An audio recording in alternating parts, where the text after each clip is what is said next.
welcome to another episode of What the Hell Is This? And it's an extension of my podcast from last week with Dion Wynn, which is about director's cuts. So I'm looking at Sucker Punch, the infamous Zack Snyder disaster, the film that killed his winning streak at the box office and critically, the film that put his career back years, and it is a disaster, it is a genuine disaster, but it's an interesting one, so that's why I'm talking about it, because I watched the director's cut for that podcast and got questions of why did you do that? Like, what are you? I was actually called a sadist by Hoos from Touch of Film for doing this. You know, I prefer the term masochist. You know, just to be technical here. But yeah, no, it's a weird film, and there was genuinely odd decisions made in this film. But the director's cut, you do understand the director's getting at more, but it's still a weird film.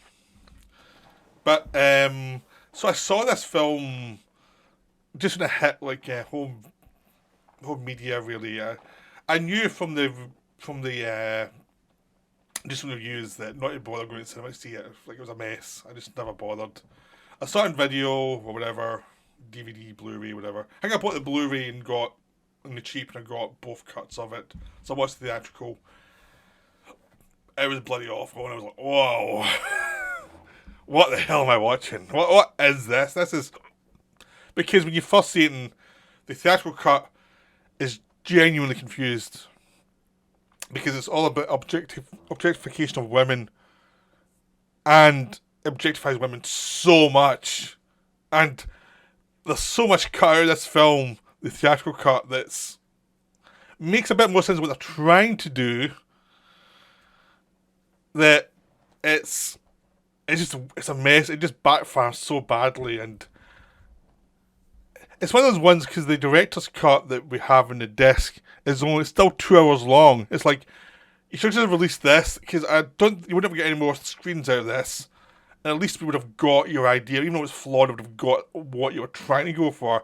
The theatrical cut is a genuine mess. It's really weird. It's all these slow motion shots of people being abused and things like that, and it feels like really tacky, and there's like, oh, what am I... they try to be cool about, you know, a child molester. What? It's genuinely creepy. And even in director's cut, that first sequence is shot badly. It's shot wrong.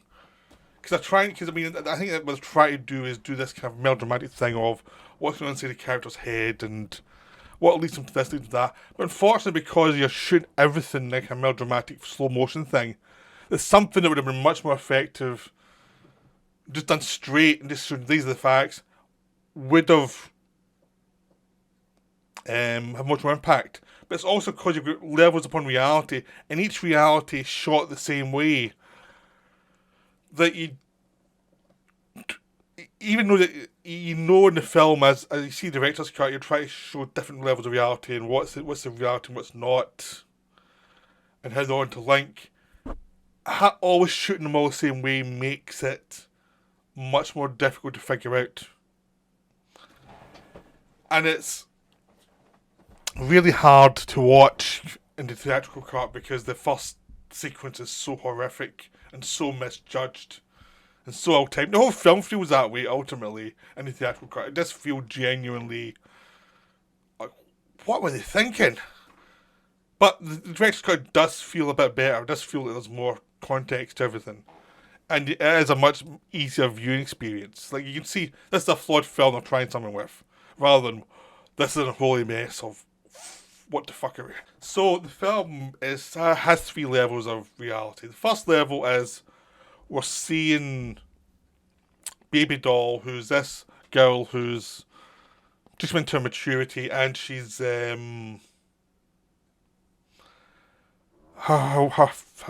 mum has died. Her mum has left all the money to her and her sister. Her stepfather is angry about this, and he wants rid of her so he can get the money, but he also has designs, because he's a paedophile, on her sister. And she tries to protect her sister, and by doing that, she shoots him, but doesn't kill him. So she's sent to an asylum. Here in the asylum,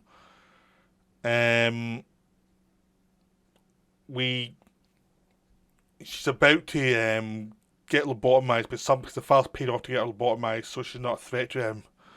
On the moment of her being lobotomized, we go into another fantasy world where she becomes the figurehead of these girls in this brothel dance routine who are trying to escape from the brothel. So the idea is you've got like 3 levels of oppression, because when she dances in the brothel, she goes into another reality where she's a superhero fighting all these creatures around about her and her friends, who have all these women who are all dressed up in these very objectifying costumes that in some way that the film seems to think is a empowering thing, but and Zack Snyder says, if you don't, well, I think he said something like, it's a comment on what people expect from women by showing them that, but this is their fantasy, so as you saying their fantasy is to be dressed up like dolls, basically? Because I mean, for your logic, it just seems a bit weird, because he's saying that's a criticism, but it's a melodrama about people who are having their fantasies played out in level after level of dreams. Anyway, I'll get more into that. But so these 3 levels are where one, she's going to die, lobotomized. One, she's in this situation, she's trying to escape from this brothel. And the final level of reality down the bottom, where she's actually the objectified figure who's fighting against all these creatures and giant robots. It got panned for the objectification of women and saying it's a movie about objectifying women, but saying you're actually a feminist movie. That's what the general thing was when the film was released. And it's easy to justify that objection when you see the theatrical cut, because it just to feel like you're just objectifying women and saying it's a feminist piece. It just does not work.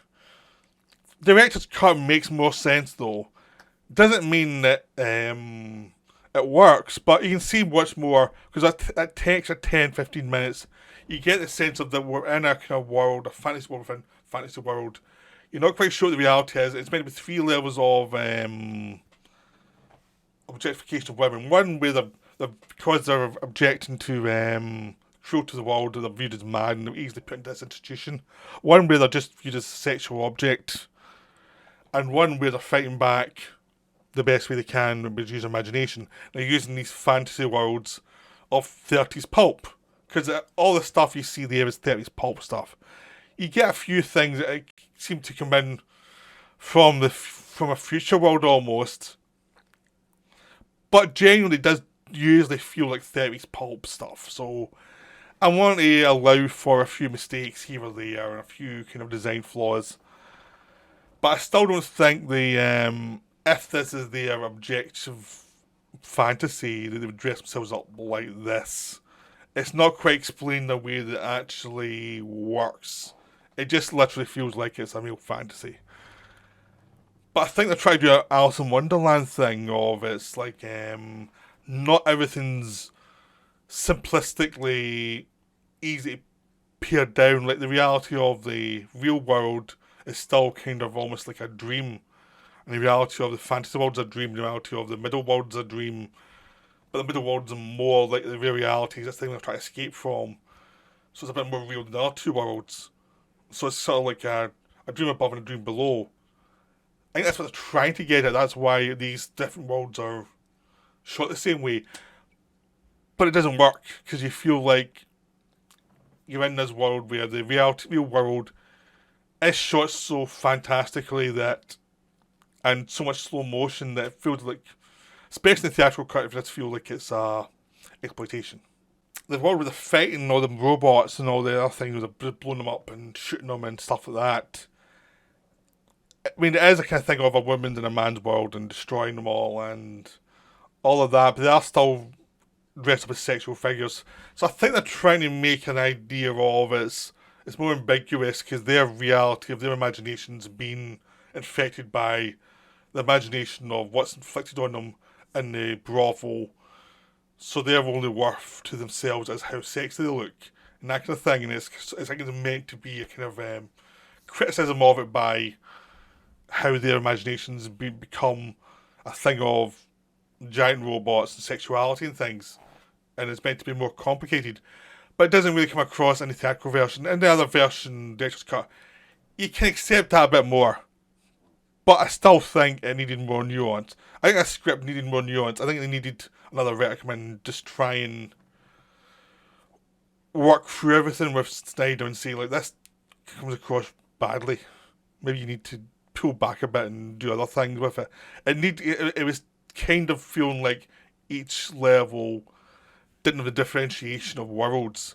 So if you look at the Matrix film, it differentiates the worlds that it's in always, and they're shot differently with different lenses and things, and it feels different the way it's shot, and it feels like the real world is pulled out, and it's much more underwhelming in the fantasy world, and everything, even unconsciously, feels different, even if you're not consciously noticing it. In this world, everything feels subconsciously the same, and there's not enough differentiation between different worlds, so you don't feel the pull from one world to the other. I mean, what they're doing is different, but the way it's shot is the same, and there's not enough subtle differences in what's going on. So, that's just the way it goes. That's just the world it is. So, that's a problem. I mean, another film I could say that actually does this much better is Company of Wolves, which has the fantasy world. It's all about women coming in, a girl coming to a world as a woman. And you have the fantasy world of the wolves and things like that. And it succeeds much better because it differentiates the different worlds better, and the stories are much more interesting and interlinked, and it's just much more secure in what it's been. This one just feels it has not been finished writing. That's the big thing it feels like. It feels everyone's enthusiastic, but you can do all this stuff, but everyone has to link an interesting way. If you're going to do something ambitious as this, you need to have a really good writer. And this film doesn't have that. I mean, Zack Snyder is good visually, but as a writer, he isn't that interesting, honestly. Army of the Dead was a fun movie, but it's not an interesting movie. This one potentially could have been interesting, but they needed someone strong in the writing department. And they needed someone just to say, differentiate, really. Make it feel different, make it feel like where each world has its own rules, and each section is linked in an interesting way rather than just always feeling the same. Oscar Isaac, a young Oscar Isaac, shows up as the villain, the guy who, in the real world section, is a guy who's paying for the who's arranging for the father to have the lobotomy done. In the other world, he's like the guy who runs the store and he does his song and dance routines, and he's the threat. He's the best thing in the film. He's the only person who has anything to do in this film by being the villain. He's much more defined than everyone else. John Hamm turns up for a speech at the end, which I don't think was in the original film, which actually can make sense of the world a bit more. There's a lot of little things that make sense in the theatrical, in director's cut over the theatrical. Just little things that differentiate the worlds a lot more. So you feel you're watching a film that's not quite worked out, rather than a film that's a total utter disaster. So I mean, that's the weird thing is the male characters are much more defined. It's all about female empowerment, but the female characters, Baby Doll she's well acted. It's about Emily Browning. She's doing her best, but the character's not well defined. It's just someone who's trying to survive a trauma, but she doesn't really have any characteristics. The best person is Abby Cornish, who plays the sister of Jenna Malone, and she's trying to protect her sister. She's the best female character in the film. She's the only person with motivation. Jenna Malone is a very good actress. She's trying her best. Her character, the kind of spunky character who's always wanting to get out. I mean, those two do a good job of what they're given, but they're not really given that much. But at least they're kind of presences you actually can sense. And the idea is that Baby Doll's character is the inspiration for one of them to escape. There's other two characters who are also there that don't really make an impact. These two other women who are there, but they don't really get given anything to do apart from a bit of shooting within the world you see in the fantasy world. But they don't really make an impact in the other dramatic scenes. And the whole film just feels like it needed just more time. It just was not ready to go. It really wasn't. It's one of the things where you see a film made And all the production stuff is there, but the script isn't. It's just, it wasn't really ready yet. Because they really, really needed a defined lead character. They don't have one. And it's not the fault of the actress, it's the fault of the writer, which is Zack Snyder. Just that he never gave her anything to do beyond the physical. And this is a film about the mind of this character, and you never get it. It's even in the director's cut. That's the big problem. Is you don't really know the lead character. She is a cipher, and it's like, well, okay. And there's nothing you can do about it. I mean, you can't really put an actress through that and not give her a character. Expect her to fill it all in herself. It's like, that was your job as a writer. So the film is this weird mess, ultimately. It is this thing that hasn't really been... It was never going to work. It was one of those things the studio should have jumped in and said, I know you've had some hits, but you've got to try and develop this more. It really did feel that feeling to it. It's like a person who'd had too many hits was being told, do what you want. Don't worry about it. And we got a disaster. And it's the exact opposite of Justice League, where he actually had a good idea and he had it all developed, and then they pretty much tore it to shreds. This is the exact opposite. but I've heard there was restructured. They wanted to do another director's cut that's different. I don't know what you can really do with this film, though. I just don't think there's enough there, unless there's some radically new footage that's more character based. I don't think you really salvage this one. I think this one is just a film that tried a lot and didn't quite know how to deliver it. That's what the film really is. It's just a film that never worked. But it is pretty. It is very visual. You can see a lot of his good points, a lot of his bad points.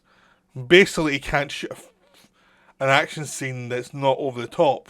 I mean, they've had to pull on Watchmen as well. A lot of Watchmen stuff, if you read the comic, it was done very simply in the comic. And then in the film, it's done with tons of slow motion and way over the top stuff. And it really just needed a quick kick from somebody and it would have been more effective. It's a Zack Snyder thing. It's like, he has got a bit more under control recently.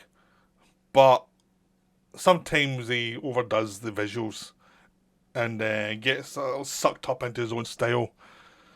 And this film is where it all kind of came out and basically bit him, because there are so many sequences here that just need a different visual approach. That it just needed a thoughtful visual approach that wasn't just all the same.